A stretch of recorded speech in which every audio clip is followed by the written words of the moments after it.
Muchas gracias nuevamente por la invitación.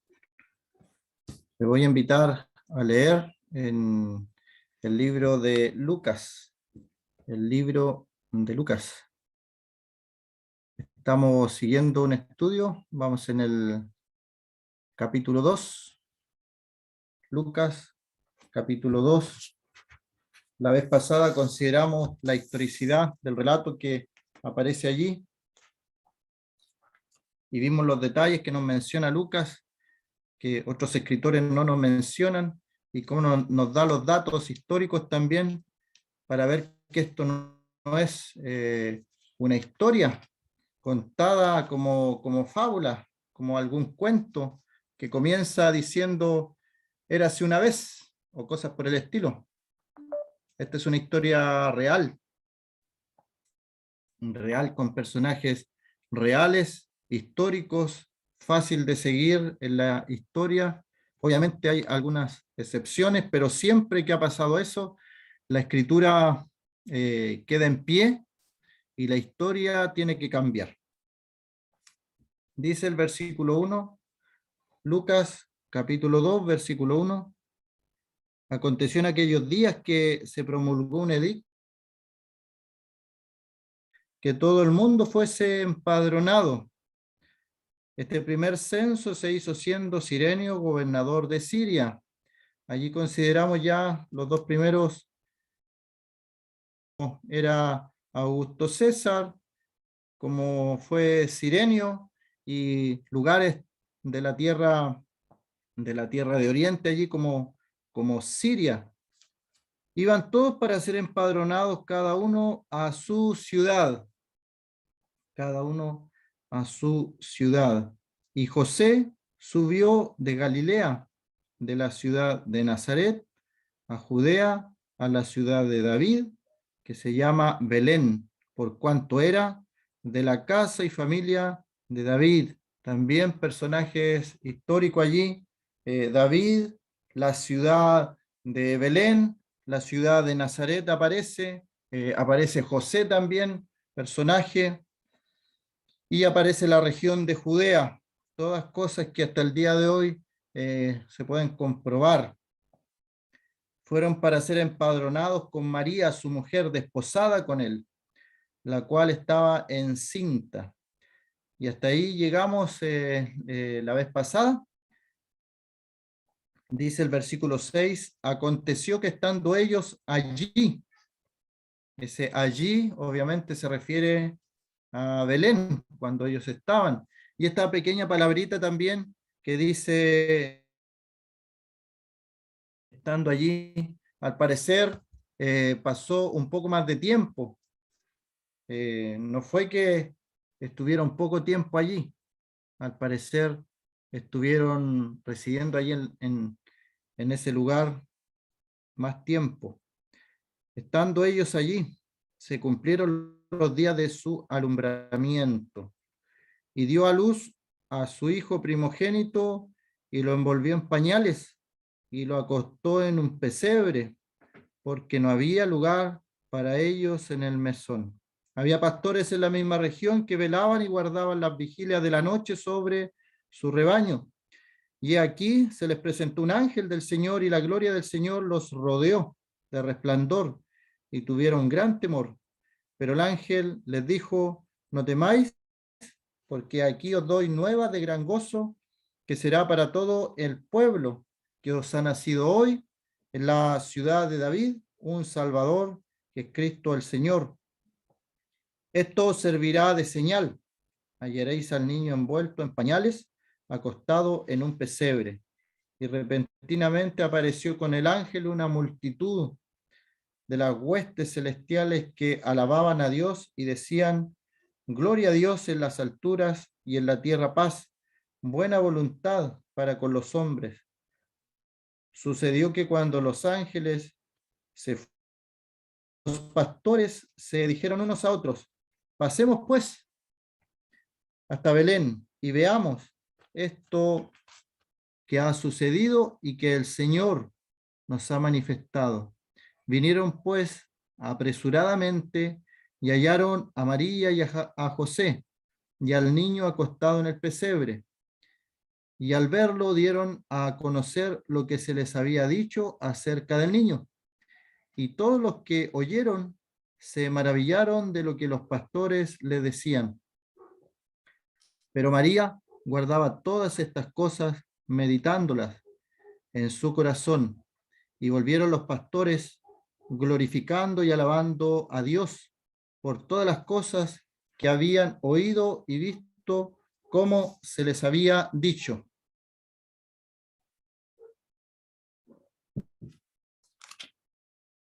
Hasta ahí por el momento la lectura de la palabra del Señor, y decir nuevamente que es un suceso histórico, aunque se ataque de distintas formas.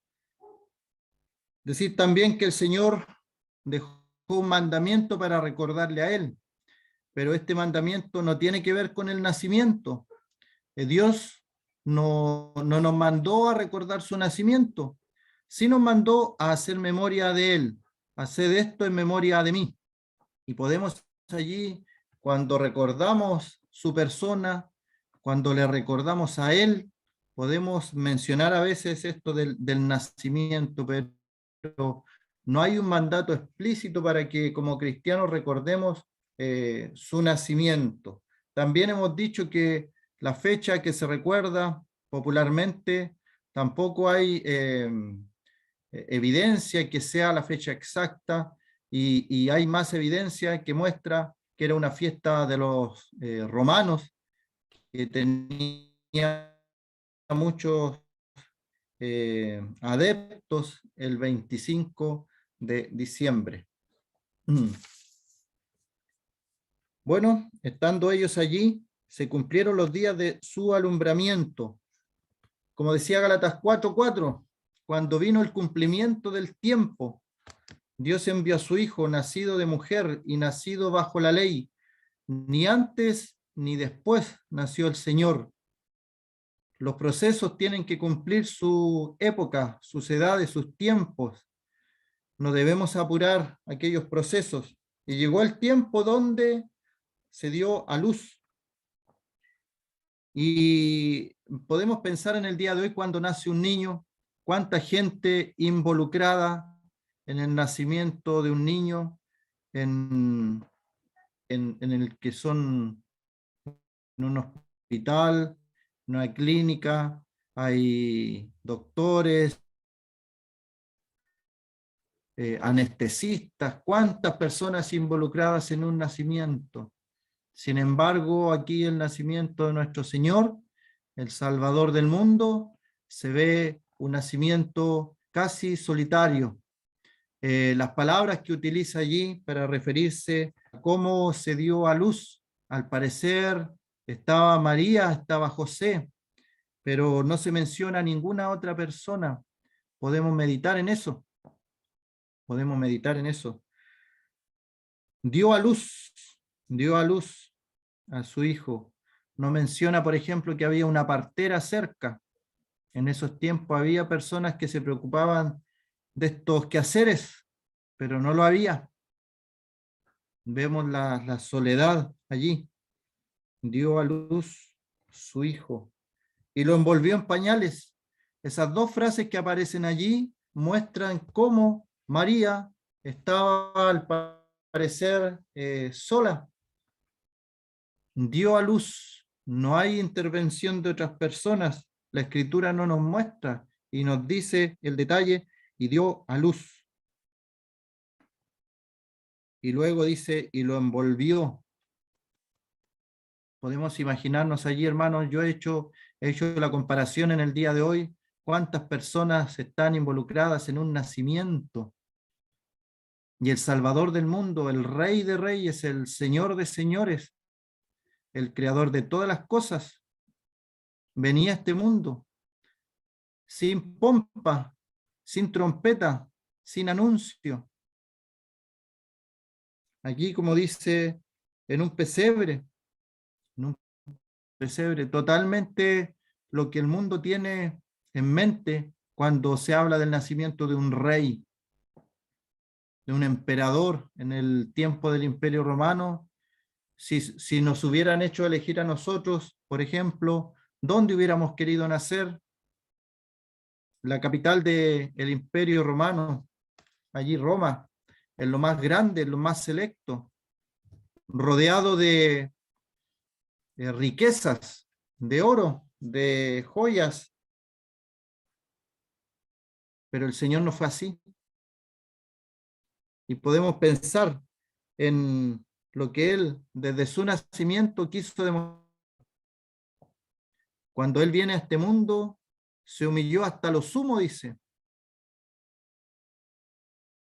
tomando forma de siervo hecho semejante a nosotros, los hombres.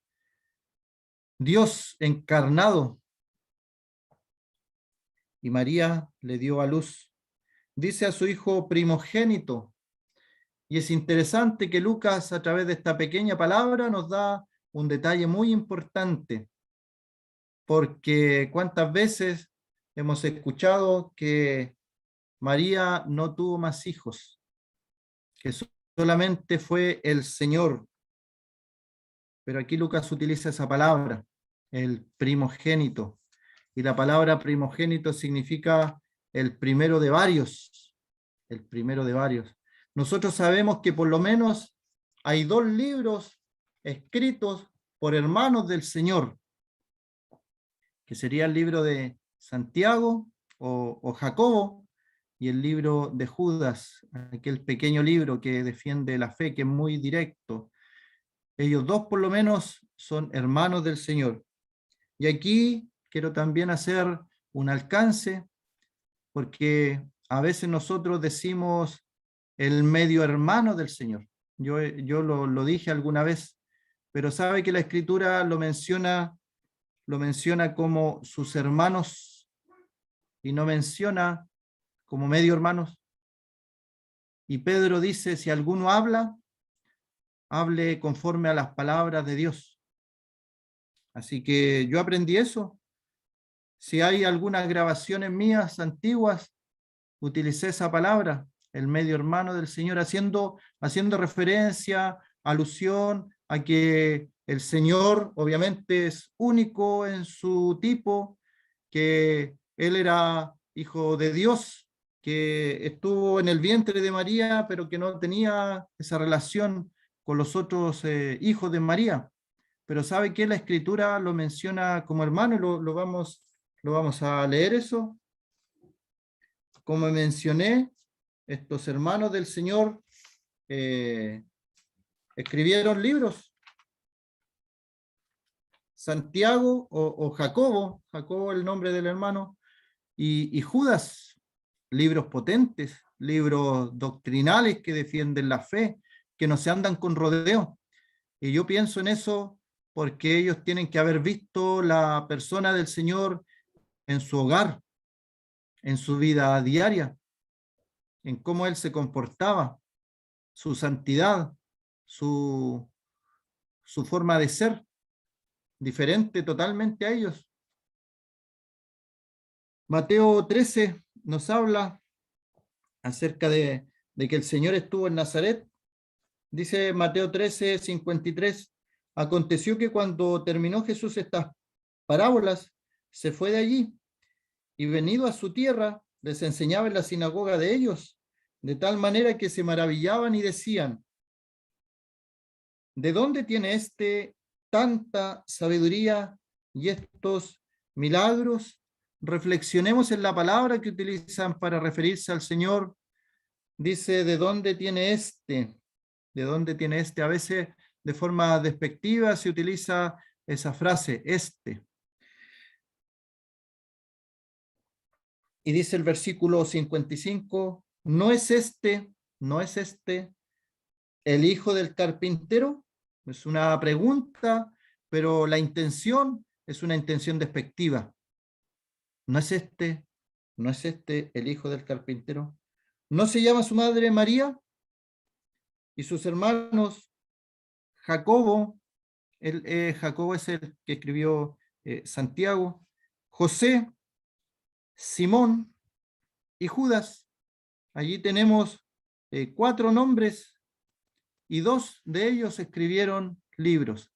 ¿Y sabe qué? Lo interesante es que ellos creyeron en el Señor después que el Señor resucitara. No en vida del Señor, no en su vida. Hay una pequeña reflexión y enseñanza allí. Tal vez nosotros todo lo que predicamos, lo que enseñamos, todo lo que le decimos a nuestros amigos, vecinos, familiares, tal vez no lo vamos a ver en vida. El Señor puede hacer una obra cuando ya nosotros no estemos en este mundo, estemos en la presencia del Señor.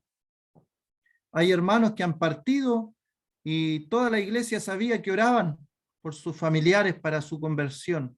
Bueno, el hermano partió a la presencia del Señor y tiempo después se vio a sus hijos trabajando en la obra del Señor. Y uno piensa que hubiera sido lindo que aquel hermano hubiera podido ver a su familia siguiendo sus pasos, sirviendo al Señor, pero no fue así, no fue así. En el caso del Señor, en vida, estos hermanos no creyeron en el Señor. Incluso utilizan palabras fuertes que ya vamos a ir al pasaje donde lo dice. Y el versículo 56, ¿no están todas sus hermanas con nosotros? ¿No están todas sus hermanas con nosotros? ¿De dónde pues tiene todas estas cosas? Y se escandalizaban de él. Pero Jesús les dijo, no hay profeta sin honra, sino en su propia tierra y en su casa. Y no hizo allí muchos milagros a causa de la incredulidad de ellos. ¿No es este el hijo del carpintero? Refiriéndose a José. ¿No se llama su madre María? O sea, que era una persona conocida en Nazaret, la familia del Señor. Eran conocidos sus hermanos Jacobo, José, Simón, Judas y sus hermanas, por lo menos 2, porque está en plural. Tal vez hayan sido más hermanas, pero por lo menos tenemos el caso de 2 de sus hermanas. Una familia. Y las personas no consideraban al Señor de la forma correcta, lo miraban de forma despectiva, con menosprecio. Pero la gente que creyó en el Señor lo miraba de forma correcta. Y no pudo hacer muchos milagros allí porque no creían en Él. Así que María, sus hijos, no se menciona, en otros pasajes no se menciona a José. Se piensa que en algún tiempo el padre, José, falleció, porque se menciona solamente el Señor como el hijo mayor, el primogénito. Y vamos a ver algunos pasajes que muestran que había una responsabilidad también sobre el hijo mayor, tenía privilegios, tenía algunas cosas que los demás hijos no tenían. Abría la matriz de su madre, era el primogénito. Vamos a ir a Juan, capítulo 7. Juan, el capítulo 7. Algunos dicen allí en el pasaje de Mateo que cuando dice la palabra sus hermanos, se refiere a primos, pero la Biblia utiliza en otros pasajes la palabra primos, y aquí no la utiliza la palabra hermanos, hermanos. Juan capítulo 7, versículo 2. Estaba cerca la fiesta de los judíos, la de los tabernáculos, y le dijeron sus hermanos, al Señor, le dijeron sus hermanos, sal de aquí y vete a Judea, para que también tus discípulos vean las obras que haces, porque ninguno que procura darse a conocer hace algo en secreto. Si estas cosas haces, manifiéstate al mundo. Y este es el versículo, porque ni aun sus hermanos creían en él. Entonces Jesús le dijo, mi tiempo aún no ha llegado, mas vuestro tiempo siempre está presto. Ni aun sus hermanos creían en él. La relación familiar que tenía el Señor en el vínculo íntimo de la familia llega al punto del mismo decir que no hay profeta sin honra ni en su tierra ni en su propia casa. Podemos pensar que esa fue la experiencia de nuestro Señor al decir también que ni aun sus hermanos creían en él. ¿Acaso él lo desanimó esta situación? Siendo el Salvador del mundo, predicando las palabras más asombrosas a todo el mundo, su propio hogar, su propia familia, no creían en él, no creían en él. El Señor no se desanimó por eso. Hay historias de grandes predicadores que ganaron muchas almas para el Señor. El príncipe de los predicadores, Spurgeon, muchas almas salvadas para el Señor a través de su predicación. Y su hijo no creía en el Evangelio, no era creyente, no se había salvado. Bueno, aquí con estos dos textos tenemos que el Señor era el primogénito. La palabra allí que se utiliza es el primero de varios, el primero de varios. Así que María tuvo más hijos con esa palabra que utiliza allí Lucas en su evangelio. Y nos deja claro. Y dio a luz a su hijo primogénito. Y dio a luz al primer hijo de varios que tuvo María. Por lo menos 6, los 4 varones que mencionamos, y como dice hermanas, por lo menos podemos contar 2, tal vez había más.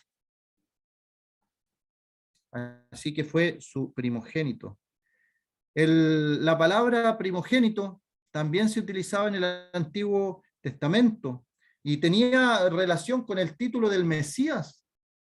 En otras ocasiones hemos considerado acerca de los títulos del Señor y de su persona y hemos visto algunos títulos. Aquí añadiríamos este otro título en el Salmo capítulo 89. Salmo capítulo 89. El contexto de este salmo es el pacto que Dios hace con David. Pacto de Dios con David. Las misericordias de Jehová. Y comienza este pacto: hallé a David mi siervo, dice el versículo 20. Lo ungí con mi santa unción. Mi mano estará siempre con él.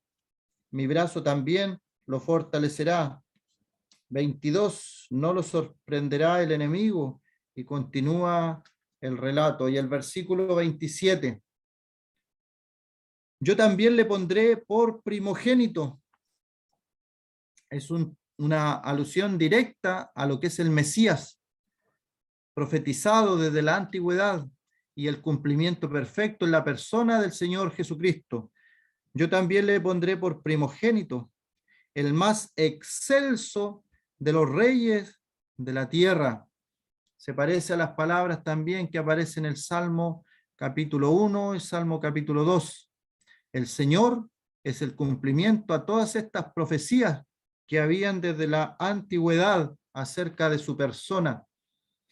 El primogénito, yo le pondré por primogénito, el más excelso de los reyes de la tierra. Para siempre le conservaré mi misericordia y mi pacto será firme con él. Pondré su descendencia para siempre y su trono como los días de los cielos. Y aquí vemos cómo se cumplió. No hay palabra del Antiguo Testamento que se haya profetizado, que no se haya cumplido en la persona del Señor Jesucristo. Y tenemos que entender que esto no es casualidad. Las profecías que se hicieron del Señor Jesucristo, ninguna es casualidad. Se profetizó que nacería en Belén y se profetizó el lugar de la ciudad, porque por si acaso había más de una ciudad con ese nombre. Belén de Judá, Efrata, pequeña para estar en las tribus de Israel. De ti saldrá el libertador. Y el Señor salió de aquella pequeña ciudad, el más excelso de los reyes de la tierra. Y es la voluntad de Dios que Él lo iba a levantar como primogénito en aquel día donde Él nació. Vamos a ir nuevamente al Nuevo Testamento, al libro de Romanos. El libro de Romanos, el capítulo 8. Romanos, el capítulo 8, también encontramos esta palabra primogénito. Todas las veces que aparece esta palabra primogénito está relacionada con nuestro Señor, con nuestro Salvador, de distintos aspectos, de distintas maneras, pero la palabra se refiere a Él. En Lucas, donde hemos leído, se está refiriendo al primogénito de María, al primero de varios hijos que tuvo María, pero también es un título acerca del Mesías en el Salmo. Y aquí en el libro de Romanos, capítulo 8, versículo 28, un texto bien conocido. Sabemos que a los que aman a Dios todas las cosas le ayudan a bien, esto es, a los que conforme a su propósito son llamados. 29, porque a los que antes conoció también los predestinó, para que fuésemos hechos conformes a la imagen de su Hijo. Y aquí está la frase, para que Él sea el primogénito entre muchos hermanos. El Señor Jesucristo, el primogénito de María, el primogénito que Dios profetizó de la antigüedad, aquí le vemos como el primogénito de muchos hermanos, el primero, para que en todo el Señor Jesucristo tenga la preeminencia, para que en todo, y dice, para que sea el primogénito entre muchos hermanos, y a los que predestinó, a estos también llamó, y a los que llamó a estos también justificó, y a los que justificó, a estos también glorificó.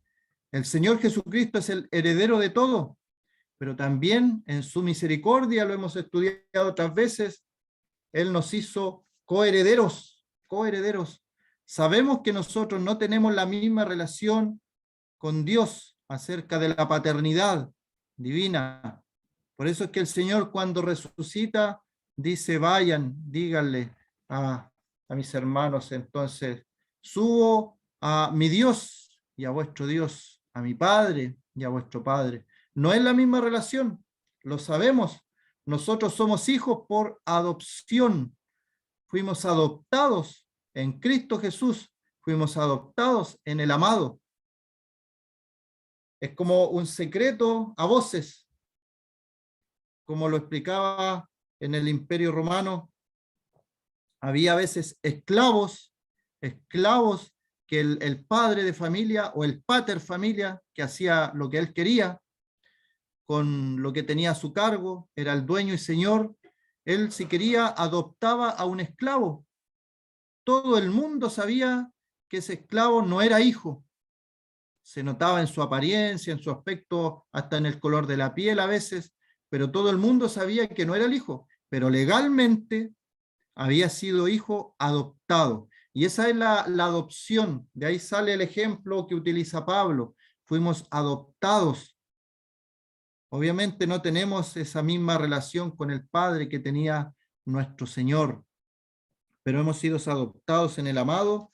Pero de todos estos hermanos, el Señor, en su soberanía, es el primogénito, el primero de varios, hechos conforme a la imagen de su Hijo, para que Él sea el primogénito entre muchos hermanos.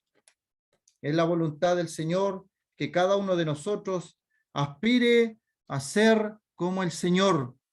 Él nos ha dejado ejemplo para que sigamos sus pisadas. Es una lucha continua, es una lucha diaria contra nuestra vieja naturaleza, contra el mundo y contra Satanás. Pero el Señor nos ha dado las armas con las cuales podemos vencer al enemigo de las almas. Nos ha dado todo para que podamos hacer frente a las acechanzas del maligno. Y otro texto que utiliza también esta palabra es en el libro de Colosenses, el capítulo 1, libro de Colosenses, el capítulo 1, y allí aparece 2 veces la palabra primogénito. En el versículo 15 de Colosenses 1 dice, Él es la imagen del Dios invisible, el primogénito de toda creación. Y allí tenemos que hacer un alcance. La palabra que utiliza allí para primogénito no es la misma que se utiliza en Lucas 2. Y es interesante eso, porque en el original no son las mismas palabras. La que se utiliza aquí significa es la preeminencia sobre toda la creación. ¿Por qué lo menciono esto y por qué quise agregar este versículo? Porque se utiliza en algunas sectas para decir que nuestro Señor fue el primer ser creado, utilizando este versículo, que Él es el primogénito de toda creación. No es la misma palabra que aparece allí en Lucas capítulo 2, y no es la misma palabra tampoco que aparece versículos más abajo en el versículo 18, donde también se utiliza la palabra primogénito. Dice, bueno, leamos el contexto, versículo 16, porque en él fueron creadas todas las cosas, las que hay en los cielos y las que hay en la tierra, visibles e invisibles, sean tronos, sean dominios, sean principados, sean potestades, todo fue creado por medio de él y para él. Y él es antes de todas las cosas, y todas las cosas en él subsisten. Por el mismo contexto vemos que el Señor no fue creado, por el mismo contexto de estos versículos. Y en el pasaje, versículo 18 dice, y él es la cabeza del cuerpo que es la iglesia. Él, que es el principio, el primogénito de entre los muertos, para que en todo tenga la preeminencia, por cuanto agradó al Padre, que en él habitase toda plenitud. Así que el Señor Jesucristo aquí se presenta también como el primogénito, pero el primogénito de los muertos.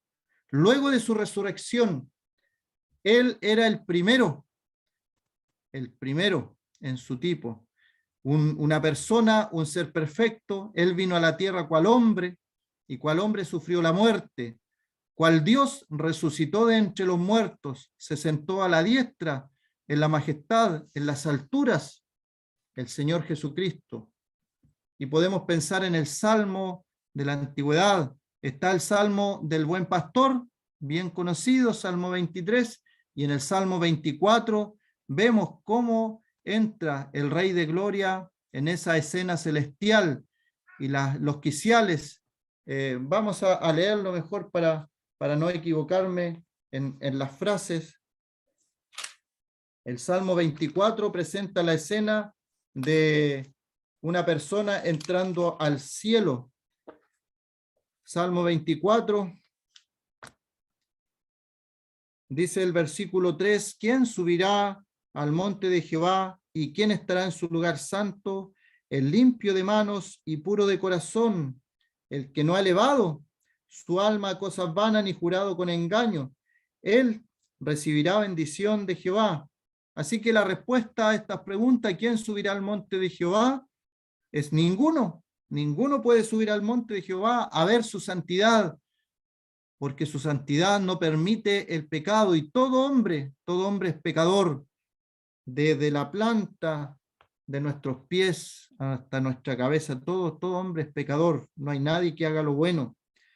Pero luego dice el versículo 7, alzado puertas vuestras cabezas y alzaos vosotras puertas eternas, y entrará el Rey de Gloria. ¿Quién es este Rey de Gloria? Jehová el fuerte y valiente, Jehová el poderoso en batalla.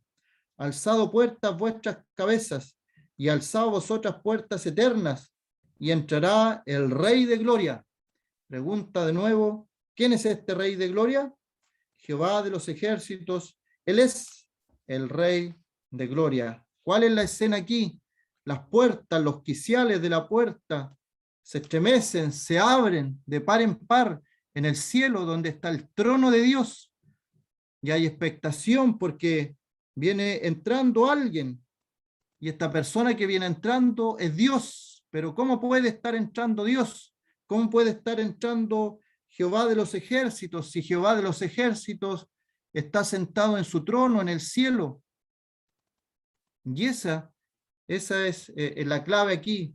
Jehová está sentado en el trono, se abren las puertas de los cielos y entra el mismo Jehová de los ejércitos, el Rey de Reyes. Y esta escena está después, cronológicamente, en lo espiritual, está después de la resurrección de nuestro Señor Jesucristo.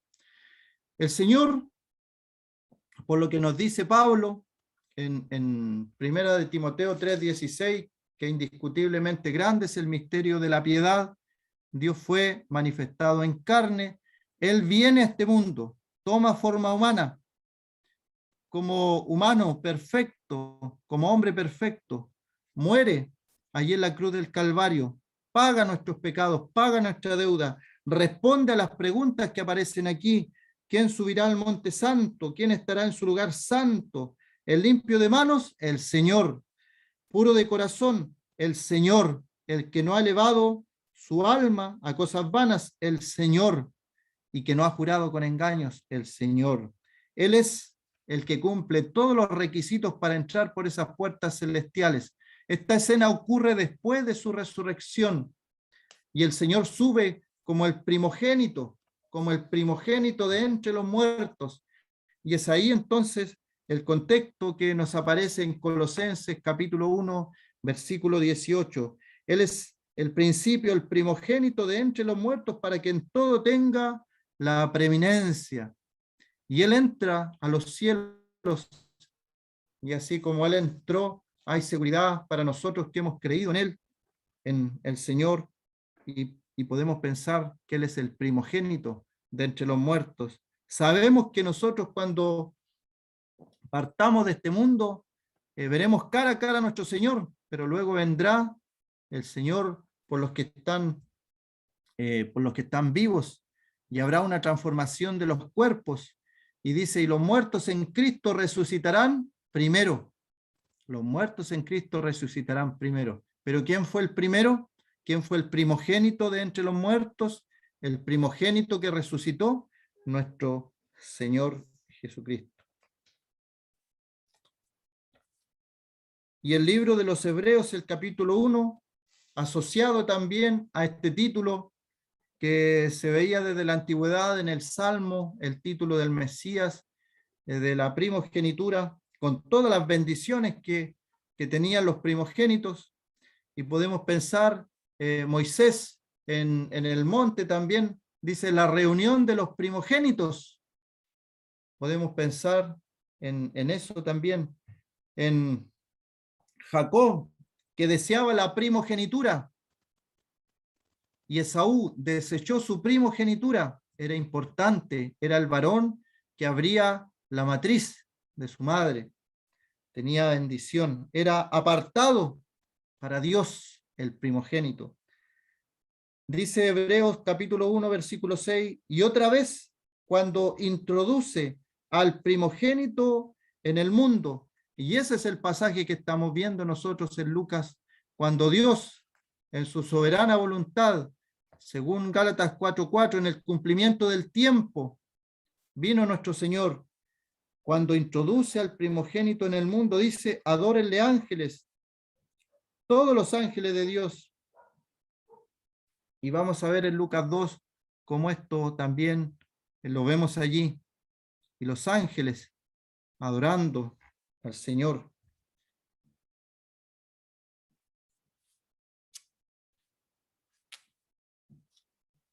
Volvamos a Lucas capítulo 2.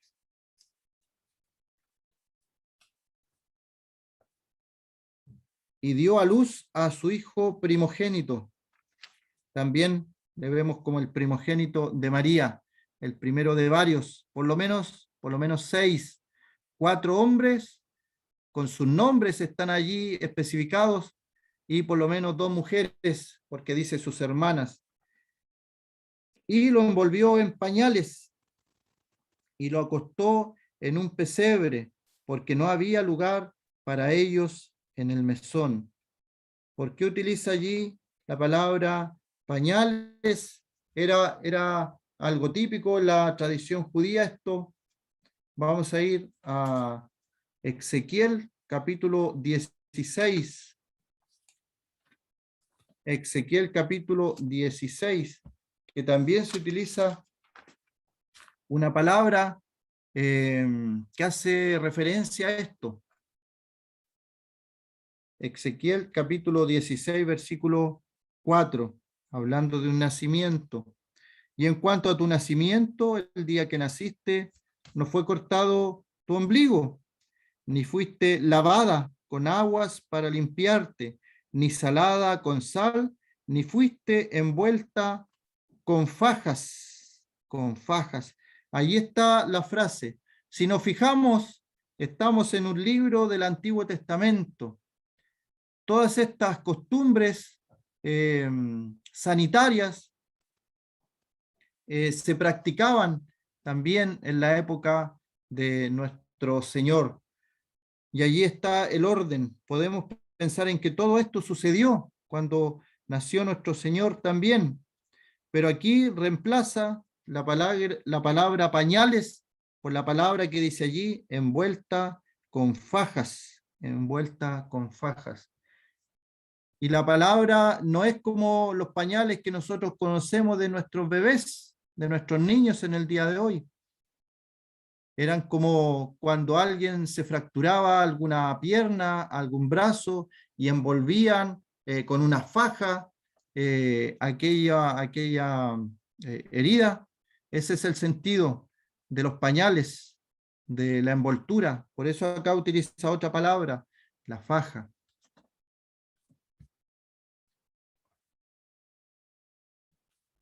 Y lo acostó en un pesebre, porque no había lugar para ellos en el mesón. Uno de los textos bien conocidos que tenemos acerca de los pesebres está en Isaías, capítulo 1, que hace referencia directa a la desobediencia de Israel respecto a los mandatos del Señor. Isaías capítulo 1, versículo 3, dice, el buey conoce a su dueño y el asno el pesebre de su señor. Israel no entiende, mi pueblo no tiene conocimiento. Esa es la palabra que se ocupa allí, un pesebre. Es un lugar donde están los animales. Imagínense, como decía al principio, y me hace pensar en eso, cuántas personas involucradas en el nacimiento de una persona, pero acá vemos un nacimiento totalmente incómodo, con no sé cómo decirlo, pero con todas las falencias. Nuestro Señor no escogió el mejor lugar, porque Él pudo haberlo hecho. No escogió un lugar ostentoso, rico, con tantos privilegios para nacer.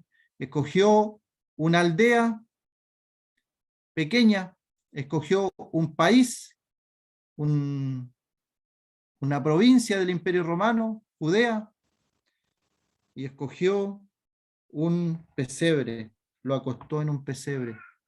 Allí el Señor nació, porque no había lugar para ellos en un mesón. Bueno, el mesón es como una casa donde se hospedaban personas, que ya eso es más conocido, pero el Señor quiso nacer en este lugar. Para entrar en este mundo, no buscó lo más grande, buscó lo más pequeño. No estuvo con grandes personajes, estuvo casi en soledad, en una ciudad donde por lo visto no habían más conocidos, no habían más familiares, porque le vemos en un lugar, en un mesón, que no había lugar para ellos en el mesón. Algunos autores hablan de unas cuevas que en esta zona habían, donde se guardaban algunos animales. Por eso es que de repente hay algunas pinturas bíblicas que muestran algún lugar parecido a una cueva, porque esa era la costumbre, que las personas en estas aldeas ubicaban alguna cueva y ahí ponían los pesebres y ponían algunos animales. Otros piensan que era un lugar al aire libre, cerca de la casa, donde no había lugar, donde estaba el dueño de casa, había un lugar cercano al aire libre donde también estaba un pesebre y estaban estas cosas que se mencionan allí. Bueno, no lo sabemos con certeza, pero lo que sí sabemos es que el Señor nació, y el Señor nació en estas condiciones. Y el propósito más importante de su nacimiento para salvarnos a nosotros. Nació para morir, ese fue su propósito. Ningún otro propósito, Él nació con el propósito de morir por nosotros pecadores, por salvarnos, por perdonar nuestros pecados. Vamos a quedar hasta allí. Que el Señor bendiga en esta tarde su palabra en nuestros corazones.